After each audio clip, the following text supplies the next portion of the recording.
Well, welcome back, and as I suggested to you earlier, we have the wonderful Hollie Hughes with us as our guest today.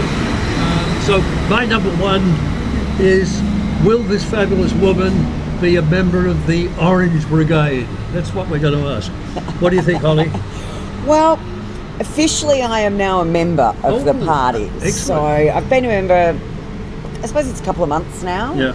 I think, the way that the political landscape is changing, and having been a Liberal, look, it broke my heart to leave the Liberal Party, and I did towards the end of last year. But they just have lost their way, absolutely and completely. And I've known a lot of the people that are there and the leaders of the party for decades. And unfortunately, even though I've known them for decades, I have absolutely no idea what they stand for, other than themselves. Yep. And the difference with someone like Pauline is she stood for the same thing for 30 years. Yes.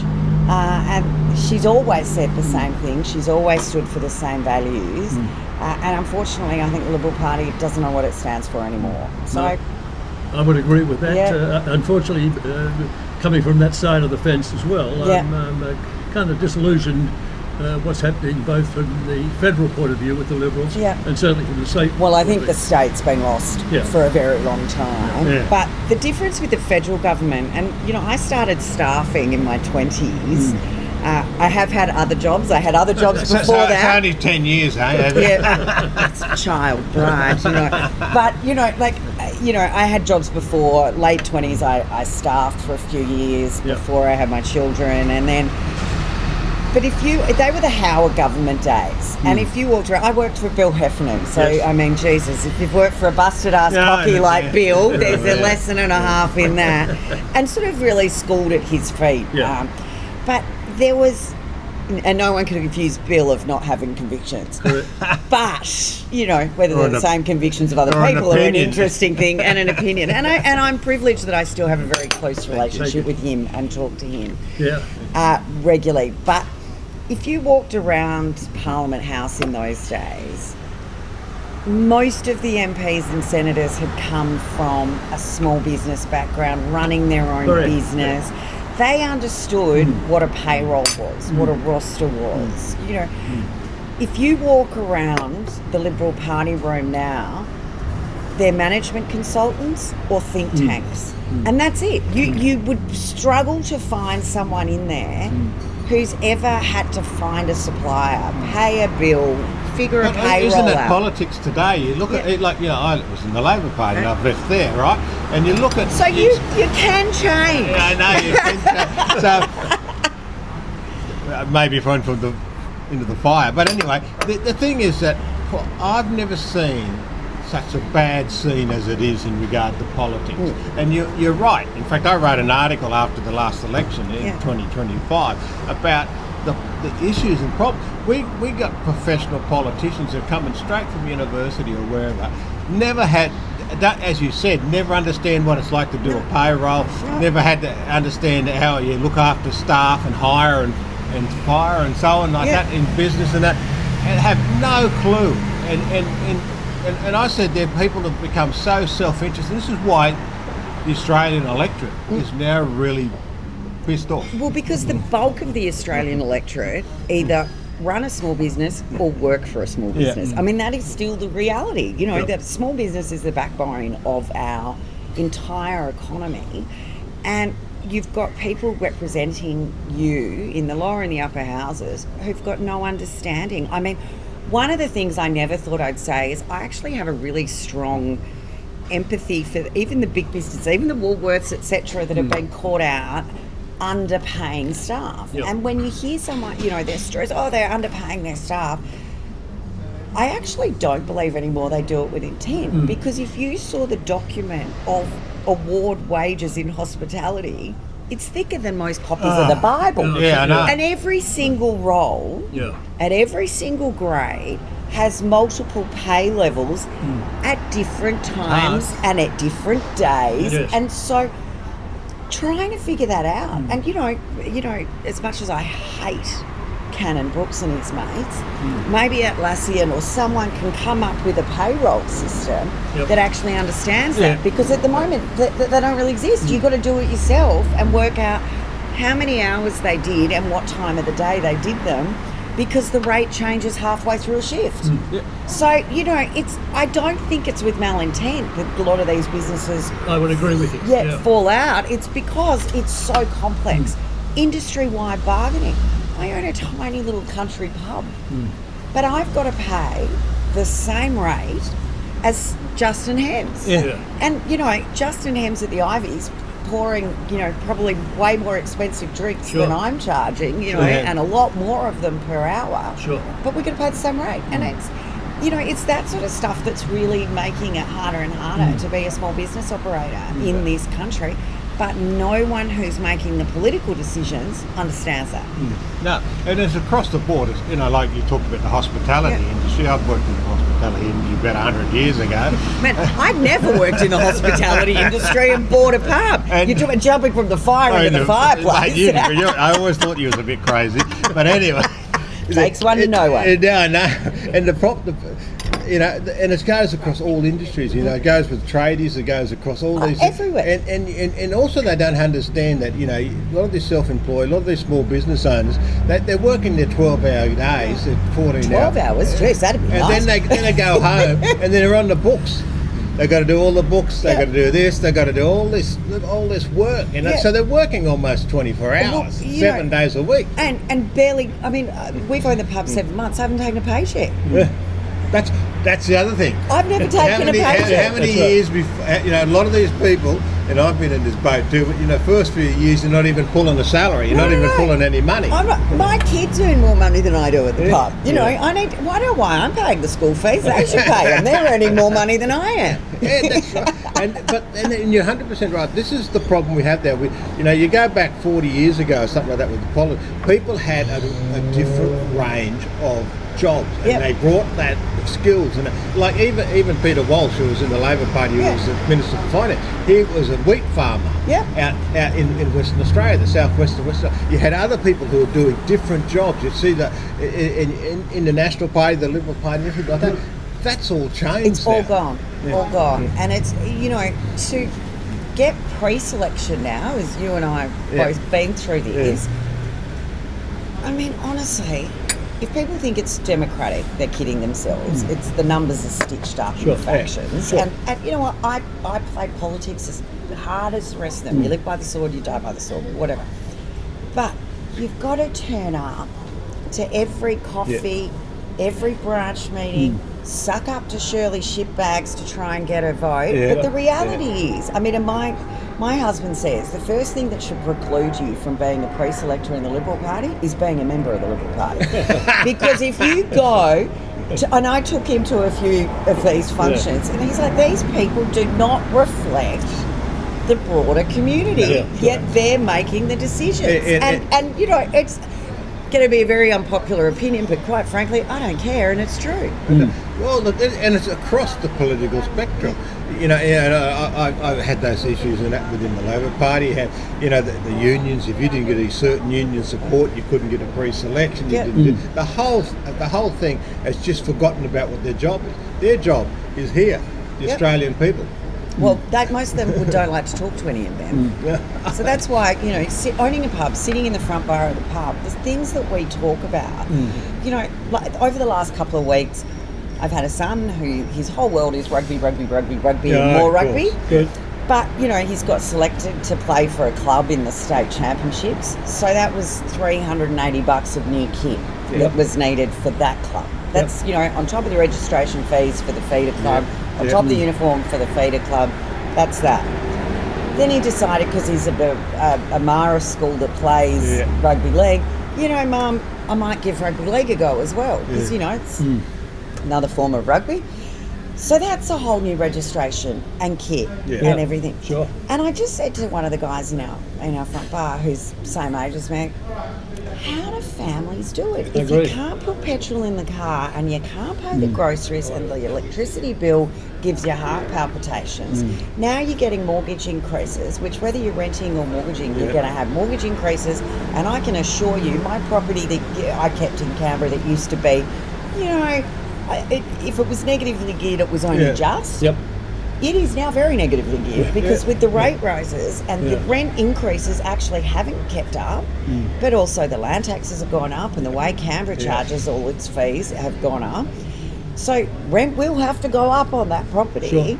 You know, if you can't afford that, how do you put your kids through sport? Yeah. And In the uniforms, how do you buy their boots and all that as well? But then you go to even if you send your kids to the local public school, they've got to have the sock with the right blue strap. Yeah. Really? Yeah. Like all of these additional costs on parents.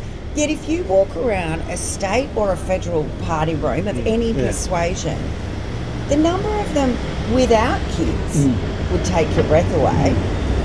Particularly, and I'm going to be incredibly sexist here, it's mum who generally is buying the uniforms. Correct. So the blokes that even do have kids, Don't know. Sure. They don't know that mum's got to get a particular sock. apparently. Or the kid gets sent home from school because they had the wrong socks on at sport day, which I heard this story the other day. The school's now sending home red cards, basically. It's like a soccer match. The kids are wearing the kids are wearing the wrong socks. So this kid got one, left it in the pocket of the white shirt, which then comes out pink. So now they've got a double whammy of a new shirt and the bloody right socks. So, you know, I mean, but if you don't understand that and you don't understand how much it costs, you don't think about what families, everyday families are going through.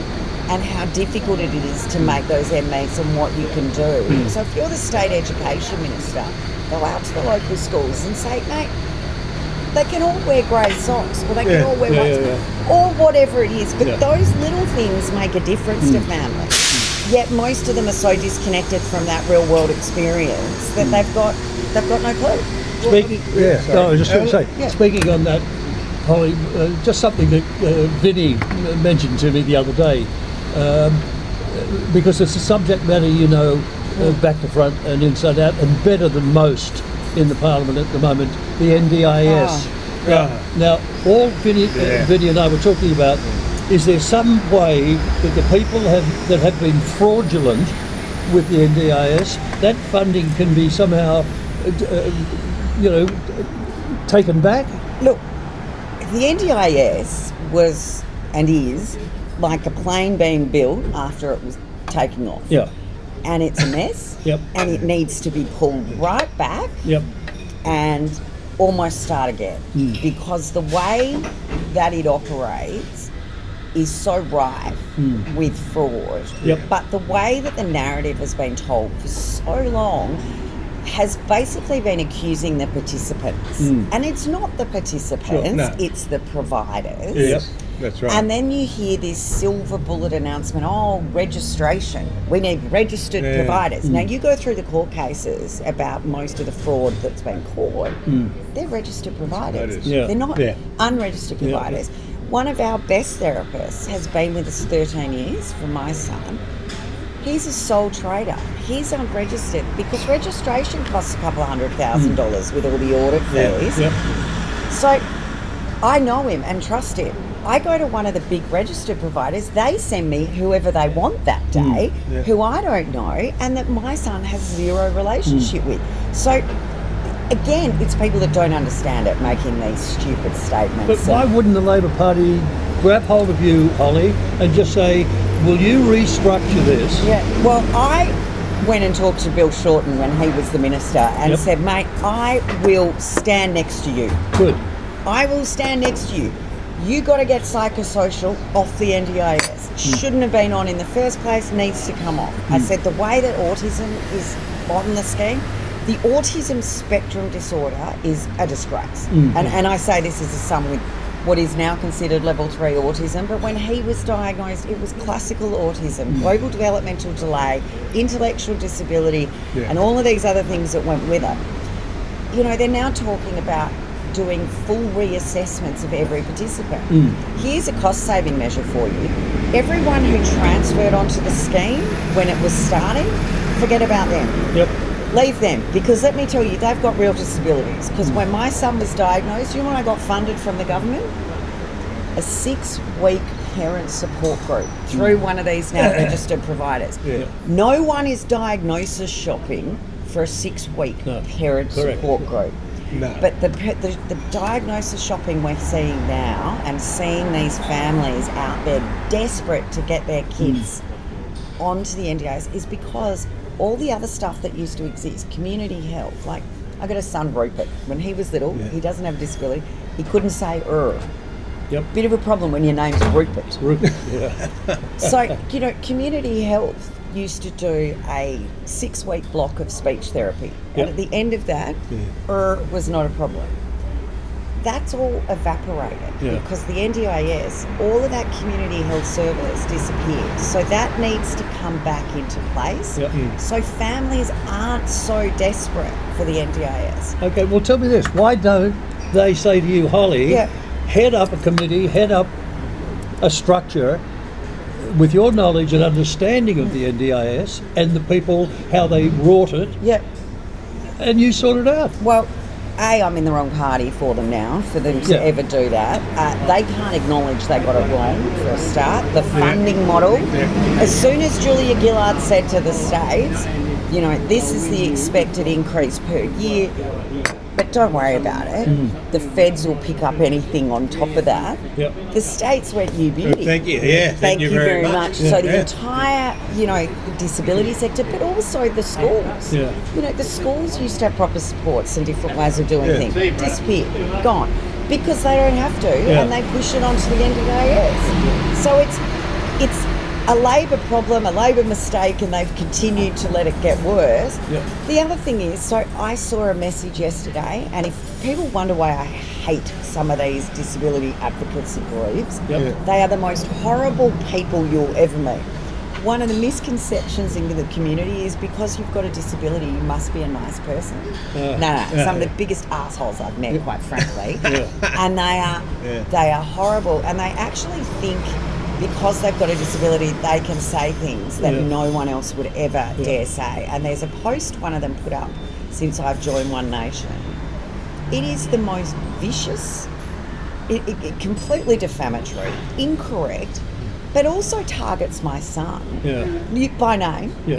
And it is the most revolting thing. Someone sent me a screenshot of it because they said, you should know. And I said, I've been saying this stuff forever. But there's a lot of these groups. Most of them are keyboard warriors. There's not that many of them, but they make a lot of noise. And, there's seriously, if someone walks in to lobby on this and they got pink hair, just turn him around and push him out the door. I mean, seriously, it is this brigade. And they are, with the autism stuff, they used to be, autism is awesome, autism's a superpower. And then all of a sudden, when funding cuts were coming for the people who have very, high functioning autism, or people who are university professors with families who get diagnosed in their 50s and get a $60,000 or $70,000 NDIS package to help them do the shopping or clean their house. This is the stuff that does my head in. Yeah, you bet. But they're the ones that are now saying, oh no, autism's a real disability. We need to. So, 1 minute it was all a superpower, and now it's a disability because they might get a funding cut. And, I know kids and families with profound autism who every day is a struggle. And this autism is a disability. But if your autism means you're a bit awkward, you're pretty focused on one thing, but you can have a job, you can live independently, you can travel, you can drive, have relationships, have people in your life, why should the taxpayer be funding anything for you? I agree.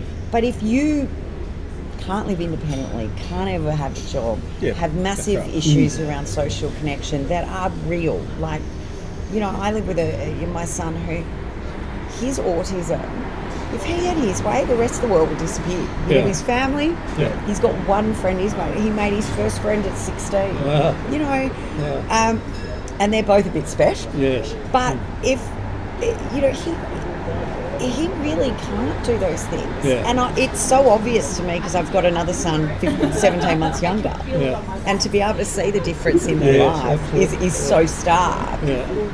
and so it's wrong. There's too many people being funded that shouldn't be funded. So it's not a welfare system. It should never have been. So it's bigger than Medicare, isn't it? It's on its way, and it'll be bigger than the defence budget if it gets allowed to keep going. And it's funding stuff that shouldn't be. Like, so the second tier of it was supposed to be for community groups. To provide an environment where people with a disability could go. So if you think of the fishing club or something, have something set up. And because I think this scheme should be bipartisan, I actually text Mark Butler, the NDIS minister, the health minister, a couple of weeks ago. And I said, mate, I know not everyone's got a pub, but I just want to share this with you. I had two of my young guys in the pub in their early 20s, mid-20s. And my son, loves Cards Against Humanity. It's so rude. It's so funny. But his sense of humour, he thinks it's hilarious. I'm sure he doesn't get most of it, but he loves it. And I have my daughter and my son and my other son. And I said to two of the boys in the bar, I said, all right, they're lovely boys. Come and sit with us in the lounge and have a game. I'll buy you a couple of schooners.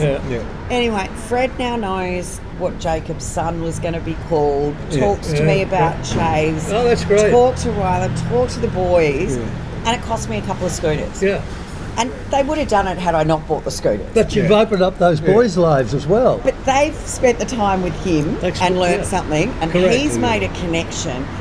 But that, if I was doing that through a registered provider, it'd be probably some fat woman in a brown cardigan with a Woman's Day and a packet of fags in her handbag. And I say that, having seen it many, many times. But they wouldn't have made the connection. It wouldn't have been mutually funny. They would have seen it as a job, not something to pay, and would have cost probably $90 an hour. Plus travel. So, there is so many things that you can do to open the world's up. Wouldn't be catching a couple of people that would rorting and convicting them. Well, but absolutely. And the other thing that shouldn't be allowed to happen, and we see it all the time once we start digging into it, is Joe Blow, Shirley Shitbags. I don't know if I'm allowed to say all this stuff on, we love it. Yeah, Joe Blow and Shirley Shitbags have both got, diagnosed disabilities, whether genuine, they're kids or their family members, whether they're real or not's another issue. But, Joe Blow looks after Shirley Shitbag's family member, and Shirley Shitbags looks after Joe Blow's family member, and it's just one big circle of money being shared around. And, if we have a situation where something like 16% of boys have a permanent and lifelong disability, which is what the NDIS is designed for, then we got a bigger problem. We got a massive problem. And they don't. Are they? You know what? And the other thing, some kids are shits. Some kids aren't well behaved. I know. Not every kid's the sharpest tool in the shed. School doesn't work for every kid, but that doesn't mean they've got a disability. No, that's but right. But parents now all think if they're not some form of, little Einstein genius, A, it's everybody else's fault and there must be something wrong. I mean, I would love my son not to have a disability. Sure. I absolutely love him. But I don't want therapists. I don't want to have to be going to psychologists. I don't want to be doing this. I'd love him to have a full and open life and experience everything like everybody else. That's not what has happened. But these parents that are around chasing diagnosis, why would you want that? That's right. Why would you want to spend after schools and weekends at OTs and speech therapists? I don't understand. But some parents seem to cling to it. My kids, it's not that they're not that bright, it's they've got a learning disability. No, they're just not that bright. Right. The NDIS is a perfect example of what my mother says. Good intentions. The road to hell is paved with good intentions. Now, look, everyone thought it was a great. We need to do something and do things, but it's just gone completely insane. If you've got someone with $1 million plus plan who's living in their own home or something that's what they call a SILA, a supported independent living investment property that some other company, usually registered provider's got, with 3 carers round the clock. Yeah. Wow, yeah.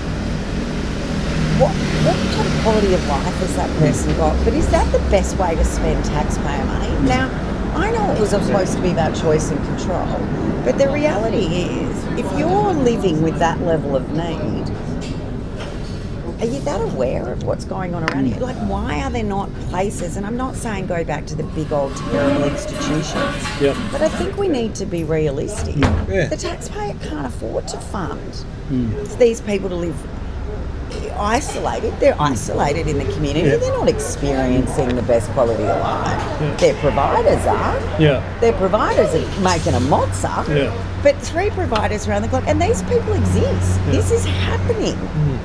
Yet no one is brave enough to say that that is not the best use of taxpayers' money. Well, the lobbyists and that's the problem. Everyone who puts their head up like yourself, they just go after and say, oh, yous are just terrible people. Oh, yeah, Why can't we have a mature, common sense Oh, you know, discussion? I'll be an ableist.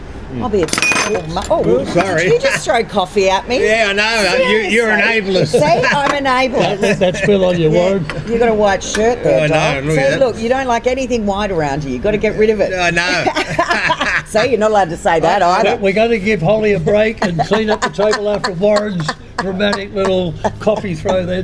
We'll be Takes right me back to my hospitality days. Here we go. Yeah, won't